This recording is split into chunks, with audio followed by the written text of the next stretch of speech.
We're in a museum that was opened in 2012. It's very recent. It was meant first to restore the original house of Enzo Ferrari right here and the workshop of his father, but then Modena, the city of Modena wanted to build another museum together with the museum that we have in Maranello. In Maranello we have a museum that was opened a few years before. Today we have an exposition about women. Women have been always important with regards to the races, being clients and also workers in Ferrari. Every car here is belonging or has belonged to a woman in the past, actress, singer, or actually sometimes pilots. Then in Maranello we have two types of expositions.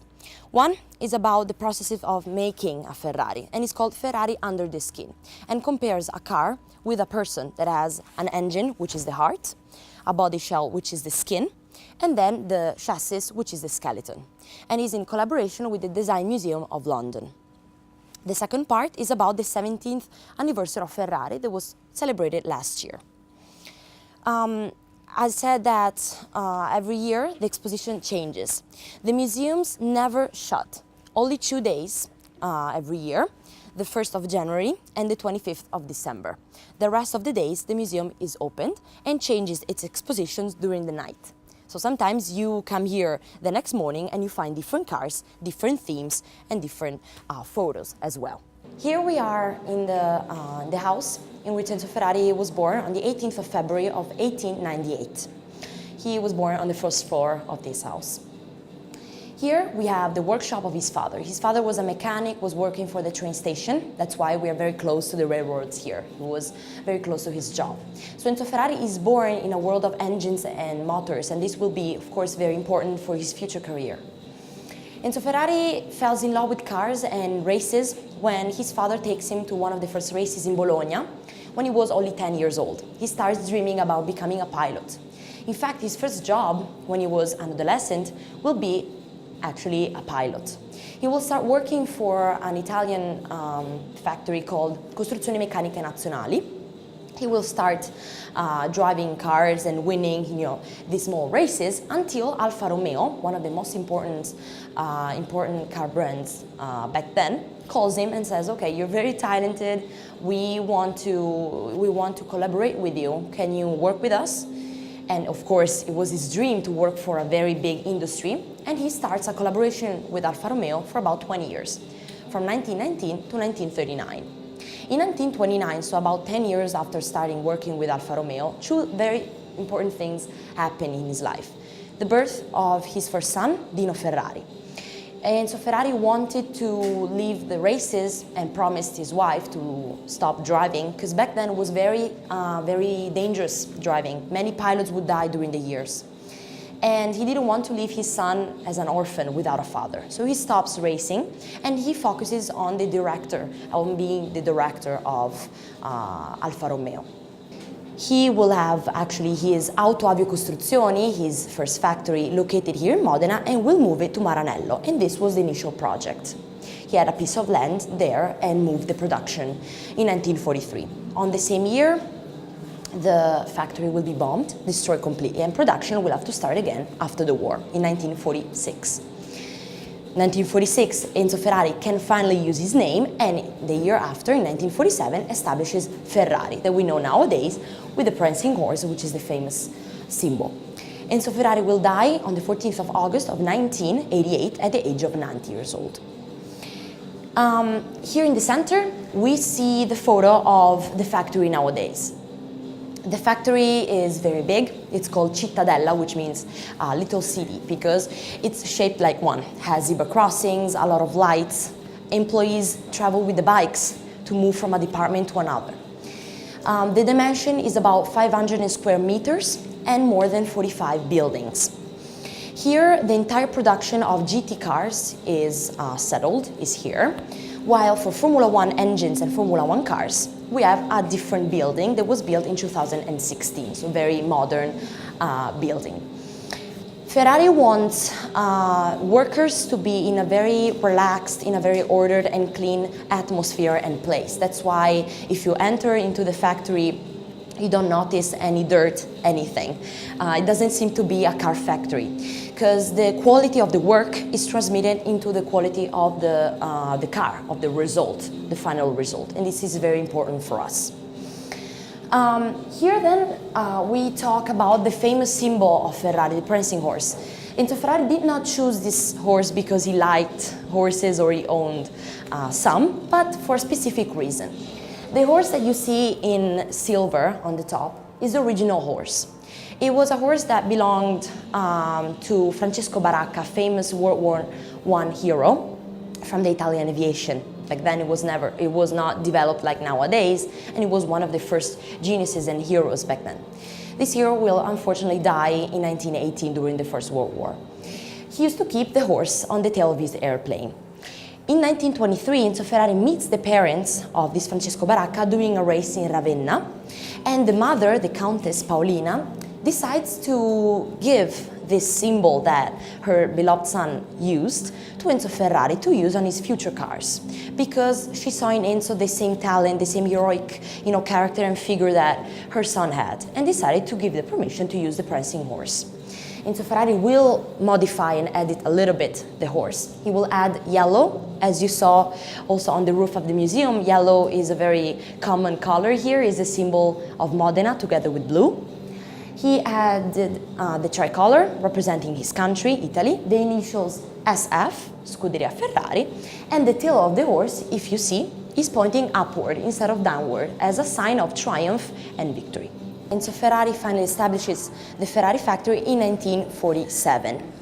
The first car that he presents to the world is the 125S, this car here. Unfortunately, we don't have the original car. We only have 3 cars of this type around the world, and one is exposed now at the Design Museum of London. But we have the original engine here.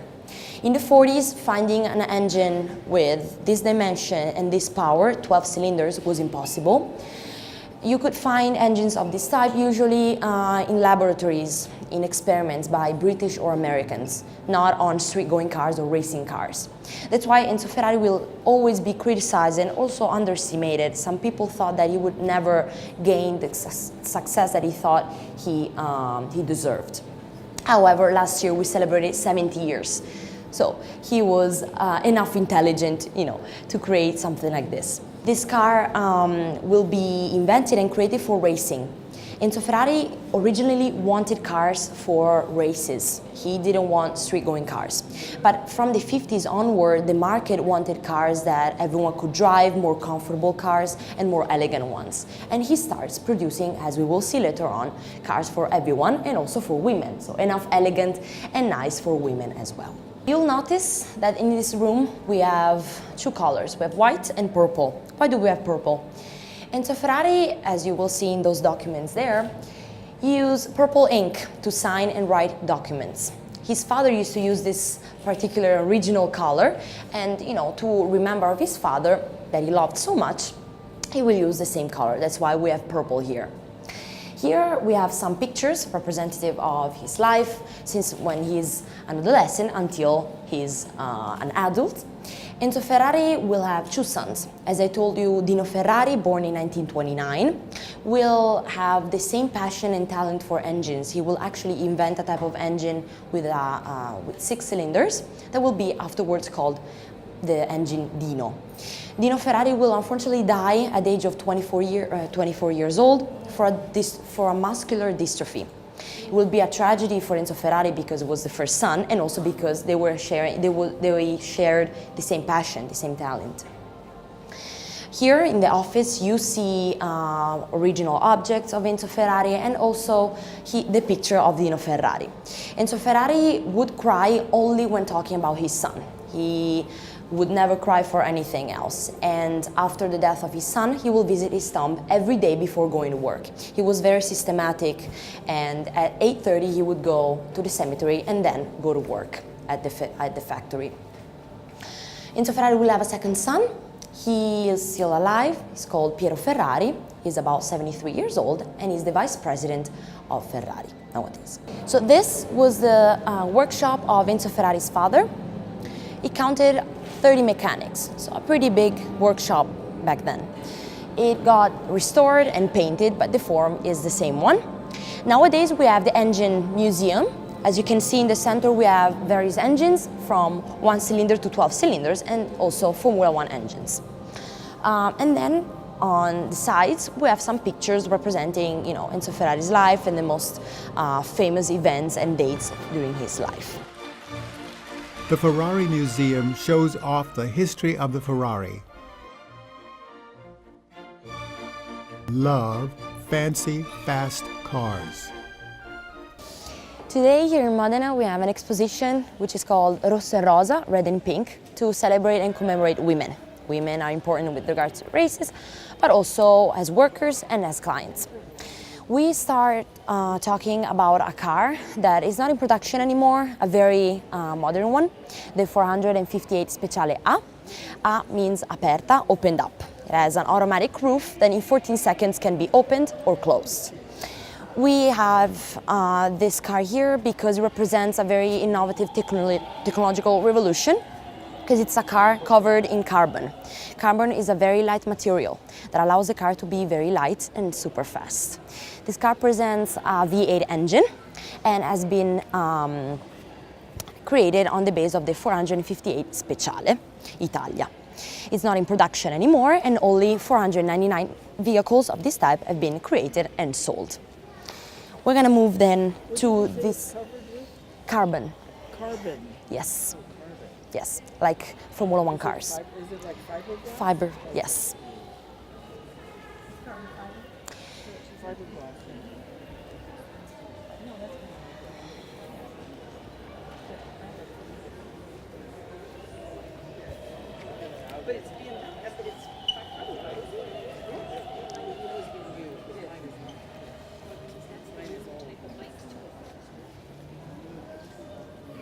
Are you talking here too?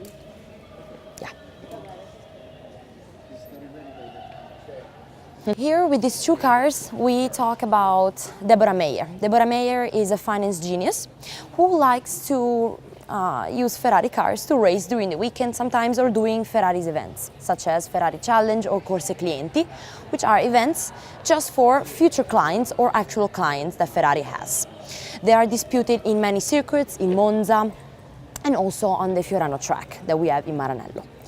These two cars are V12 engines, are very powerful ones, and they've been personalized, as you can see, in everything, in their color, with regards to the sponsors, and also inside, because the pilot needs to be comfortable, needs to have their measurements taken, and feel comfortable inside of his, or in this case, her car. In 2013, Ferrari has presented La Ferrari, this model here.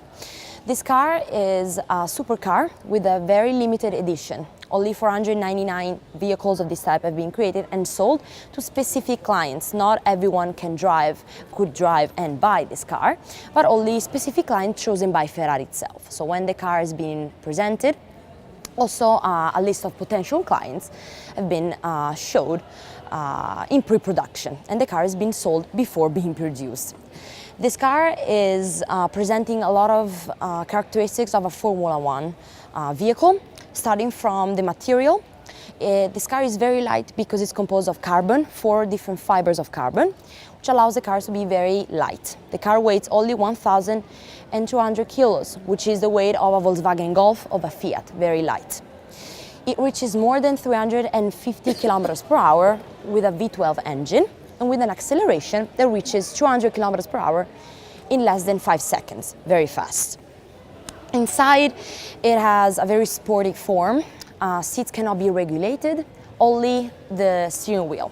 So every single client had his or her measurements taken in order to be super comfortable inside of the car. The car also presents a technological revolution because it's the first Ferrari car to actually have an hybrid engine that you see here, composed by a V12 engine and an electric engine. It uses kinetic energy. What does it mean? That when you brake the car before a turn, for example, the energy is retained into the electric part and then released with more power when you accelerate back. Together, the two engines release almost 1,000 horsepower, very, very powerful, 800 from the V12 engine and 163 from the electric part. The number 500 has been created and sold for charity for the victims of the earthquake of central Italy a few years ago for a value of $7 million. Yeah. Okay, so usually Ferrari wanted engines in the front part. Formula One cars sometimes have in the back for aerodynamics. Okay. There is a specific reason, but usually on the back. In the back because it was easier for the aerodynamics. The car was, working better. It's all engineering, because pretty much all the car brands back then had the engine. With the 250 GTO, we are in the 60s, so we move into the past. This one is one of the most successful and famous cars Ferrari has ever created. This car is also the most expensive car in the world for many reasons. First of all, the success that this car has had during the circuits during the 60s. For example, Monza, Le Mans, the French circuit Le Mans, many successes and victories. And also the double personality, because it's a racing car, but also it's very elegant. It could be driven by women, by people every day on the street, so a street-going car as well. This car is a limited edition, only 33 types and vehicles of this model have been created and sold. However, the International Federation back then wanted at least 100 vehicles of the same model to be classified as GT, Gran Turismo. But thanks to the success and the fame of this car is still actually a GT, a Gran Turismo omologato, a very special car. The value of this car is nowadays $52 million and is the most expensive car in the world. It has been sold to a collector in 2014 for this value, so very expensive. Because the engine was very powerful, it needed to be cooled down. That's why it's very representative of the 250 GTO to have air tanks on the hood of the car with a D-form. Sometimes you would have 3 air tanks on the top or 3 in the inferior part. This is the car that Beyoncé and Jay-Z bought. Ferraris are so stylish and well made.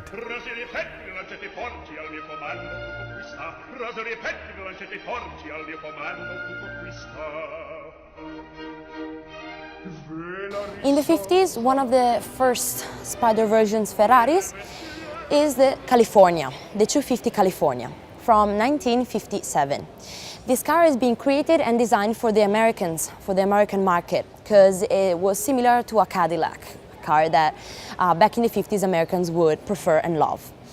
This car is called California because it was meant to, for the clients to stay under the Californian sun, to sunbathe under the very warm sun of California. That's why it was given this name. Luigi Chinetti was a very good friend of Enzo Ferrari, will be the president of the NART, North American Racing Team. And he helped Enzo Ferrari promoting and selling Ferraris in the United States, because Enzo Ferrari was afraid of flying, never took an airplane in his life, and needed someone to sell his cars face to face at the other side of the world, of the ocean. Ferrari will have a lot of success in the States, a lot of stars. Brigitte Bardot, Marilyn Monroe, Clint Eastwood will have the California, which will become one of the most successful and famous cars of all times. Very elegant car, as you can see. It was mostly bought by women, actually. The modern version has been actually introduced in 2008 with 2 series, the California and California T with a turbo engine. Because of the fame in the 50s, Ferrari decided to create a modernized version of it with 5 years of production, so 1 year of production more than a single model that we have nowadays. The American market is actually the first market that we have. 25% of the Ferraris are sold to Americans, followed by China, Europe with Britain, Italy and France, and then we have Russia, Japan, Emirates and India. With this car, the 212 Intercoupe, we're in 1951. The first years that Ferrari is creating street-going cars for everyone, for a larger market. This car has been bought by Anna Magnani, a famous actress from the 50s. She wanted a very elegant and fine car and asked Ferrari to create something of this type. In this case, we have a bicolor car, a coupe. Back then, it was fashionable to have a bicolor car. And Anna Magnani loved green and asked for Ferrari, asked for a green car. You can read on the sides that we have a V. V represents Vignale, the coach builder, one of the most favorite ones by Ferrari. Ferrari has never created a body shell. It was always the responsibility of different coach builders, Vignale, Pininfarina, Scaglietti, and so on. And this one is a Vignale production, a very elegant and fine car that has won many elegance prizes around the world as well. We see the picture of Anna Magnani, the owner, right there. She wanted to be photographed on his car and then sent the photo to Enzo Ferrari, thanking him for having created such an amazing and fine car for herself.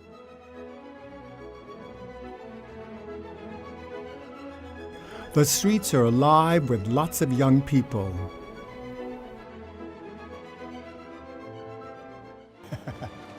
Jon Haggins, the GlobeTrotter, is a travel book unto itself. It's like no other travel book in the world. When I think of travel, I think of friends around the world. Travel introduces culture, cuisine, and history.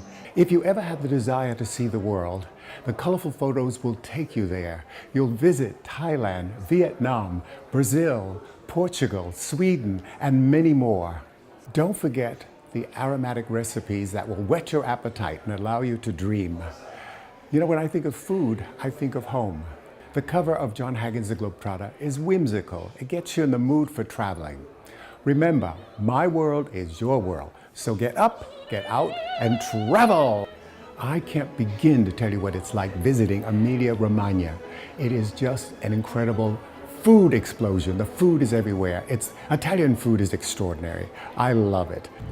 Bologna was a Guelph town, and town supporting the emperor. Modena was a Ghibelline town. Of course, they were one beside the other, and they always have to fire. The Este family settled in Ferrara, but they had to move when the Pope arrived because Ferrara was a Guelph.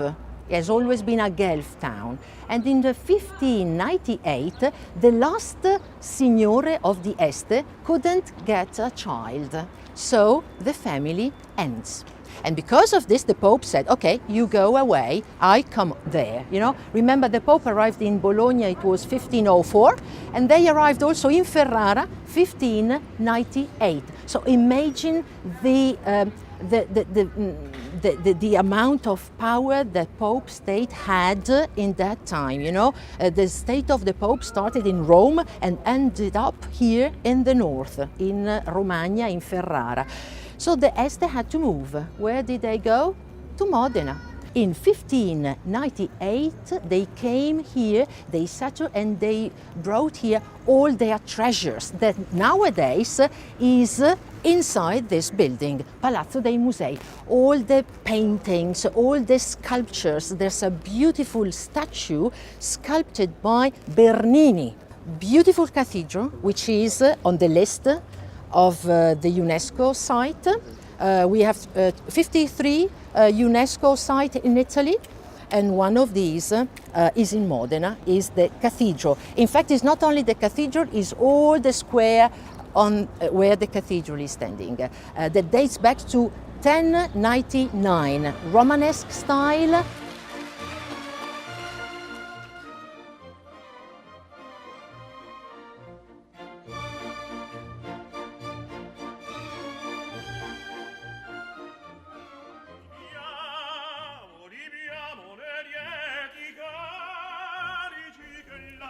Hotel Posta is in Reggio Emilia, Italy, and it's a historic hotel that's 500 years old, and it's still operating.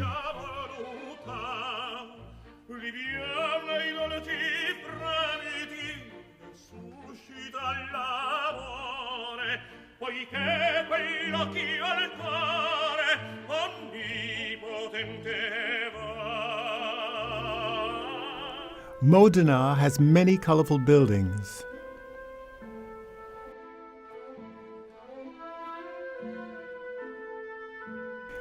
This is Verdi's childhood home. And of course, there's a statue of Verdi right in front. Verdi is one of the great composers of opera, and he lived in Modena. This is the Verdi water fountain. Ah, water means richness. What an exciting day here in Modena. We're here in the UNESCO World Heritage Site, and you know what's incredible from this town? The Ferraris, the luxury car that everybody just admires, and they're known for balsamic, and in addition to that, ceramics.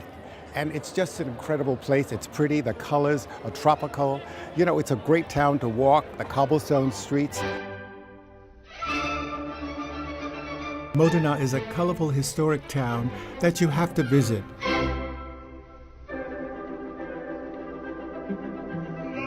Modena is a fancy food city with lots of tradition. This is a walkable town with lots to see. The colorful buildings are accented with fancy-free umbrellas.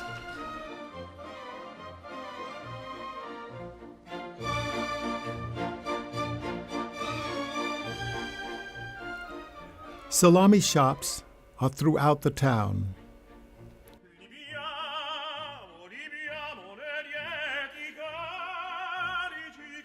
Fico Italy World is amazing. It's also the largest eatery in the world.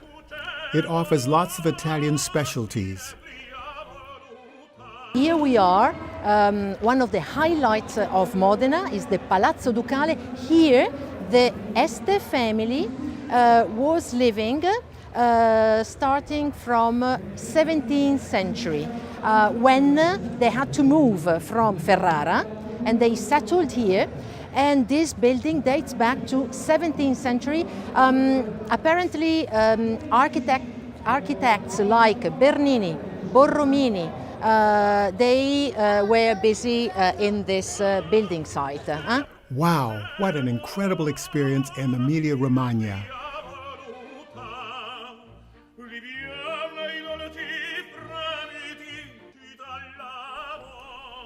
Hope to see you next week at another colorful destination. So long for now.